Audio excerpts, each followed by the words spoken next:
Good afternoon, everyone. Thank you all for being here today. I appreciate you taking the time to come to today's meeting. I sent an email to everyone about today's agenda. Today we will return to our previous topic discussed in the last meeting about culture on work environment. Today we will talk about cultural taxonomies. According to Professor Moget at Sierra College, cultural taxonomies are divided into individualism or collectivism, being taxonomies that classified culture according to the self or group orientation. A phrase that I found interesting that could sum up the general idea provided by the prepared expat is that cultural taxonomies are key to decoding culture. All right, moving on, I'll proceed to explain what individualistic culture is.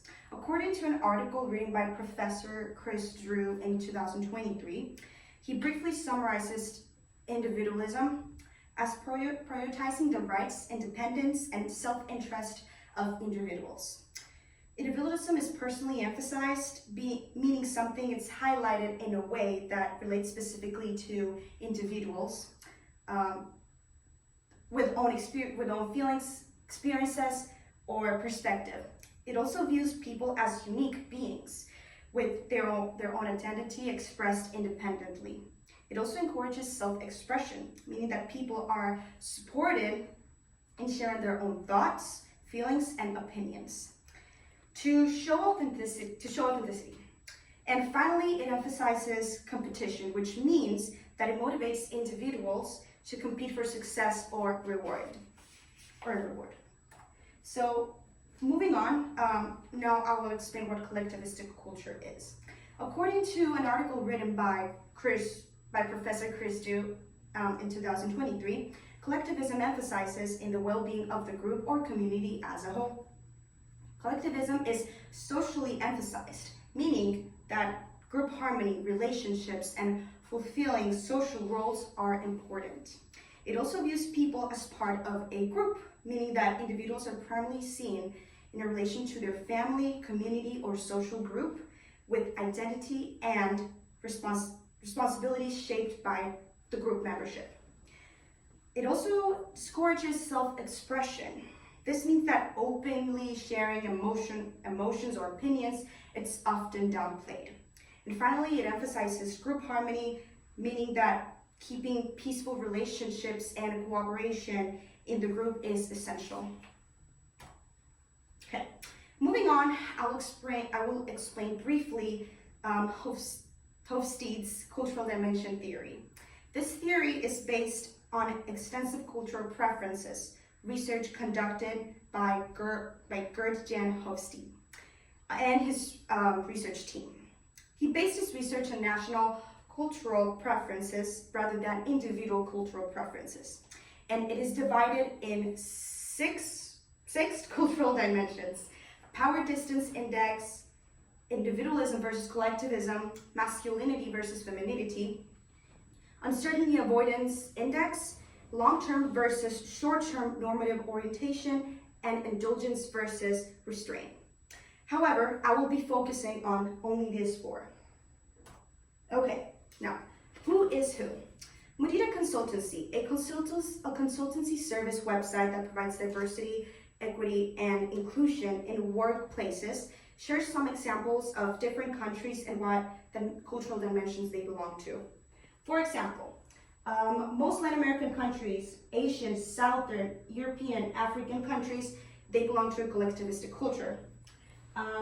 English, German-speaking countries, Central and Northern European countries, and Scandinavian countries belong to a individualistic culture. And the example still goes on depending on which cultural dimension they belong to. Okay. Moving on, I have more examples. Again, we have the cultural dimension and then more examples of the different countries. And then right here, I have a graph showing the 6 different cultural dimensions in 4 of the biggest countries, which is Brazil, Germany, the US, and China. So as you guys can tell, numbers are different. The point of this chart means that depending on the cultural dimension they are, the point of this chart means that cultures are significantly different. Okay, now, who are we? Now, being a company that comes from a Latin country, specifically El Salvador, we have to be able to recognize what kind of cultural dimensions we belong to. In general, most Latin American countries, include ours, have a masculine culture, high context communication culture, collectivistic culture, and short-term orientation culture. Okay. Last but not least, right here I have a graph provided by the Cultural Factor, which is a cultural analytics and strategy advisory with a global reach, with the purpose of understanding local cultures. This is a graph about the 6 cultural dimensions of El Salvador. It is pretty self-explanatory. It has a high power distance culture, which this means that it accepts hierarchy of power. This is hierarchy order of power. Sorry. It is a collectivistic culture, which I explained that already, and it has a high uncertainty avoidance, which means that which maintains rigid codes of beliefs.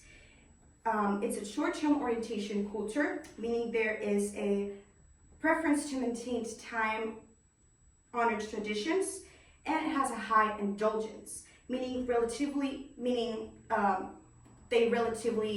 we have free gratification of enjoying life and having fun. Okay, thank you all so much for being here, to taking the time to attend today's meeting. I truly appreciate your presence and contributions. I do hope this will become an effective tool to consider the diversity in the company.